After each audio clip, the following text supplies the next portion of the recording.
Hello, this is Mr. Escaton, and today we are going to be working with equations with variables on both sides, otherwise known as a three-step equation.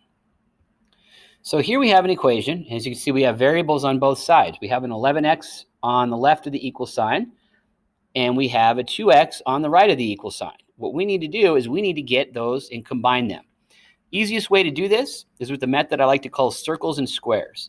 What I like to do is first I like to put squares around every term that has a variable in it. So right here, I see this has an x in it. So I'm going to put a square around that. And then I'm going to go ahead and put a square around the 2x. Now, it's important that you carry the signs.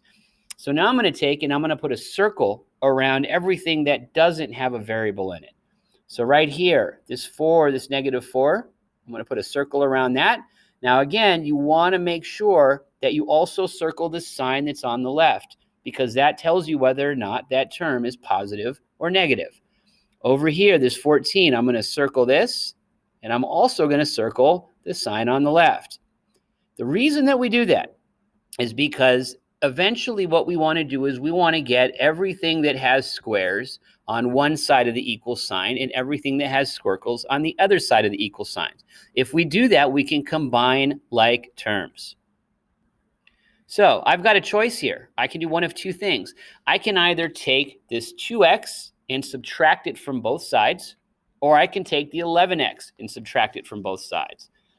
Well, if I subtract the 11x from both sides, I don't really like that, because I can see right here I'm going to end up with a negative variable, a term with a negative variable, and that just doesn't seem right to me. So I'm going to go ahead and hold off on that, because as long as I can keep my variable positive, it makes it better for me in the end.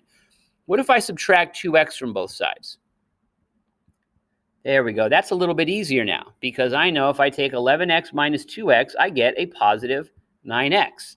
Now again, we're doing one step at a time. So over here, I didn't do anything with this negative 4, so I'm going to bring this down. And then on the other side, well, this all cancels out, and I'm left with plus 14. Again, I'm going to do circles and squares. I'm going to put a square around this, and look, we only have one square now. We have two circles. So because I have my variable on this side, I want to go ahead and get the circles over on this side. So what I'm going to do is add 4. I do the opposite operation, and whatever I do to one side, I do to the other side. Now again, let's clean it up. I didn't do anything to this 9x, so that stays there. These 4's cancel out, and on the right side of the equal sign, I take 14 plus 4. That gives me 18. Look, now we have a one-step equation. What's happening with the x and the 9? It's being multiplied. I want to do the opposite, which is divide. So I'm going to divide both sides by 9. And in the end, I end up with x equals 2. Thank you very much. Let me know if you have questions.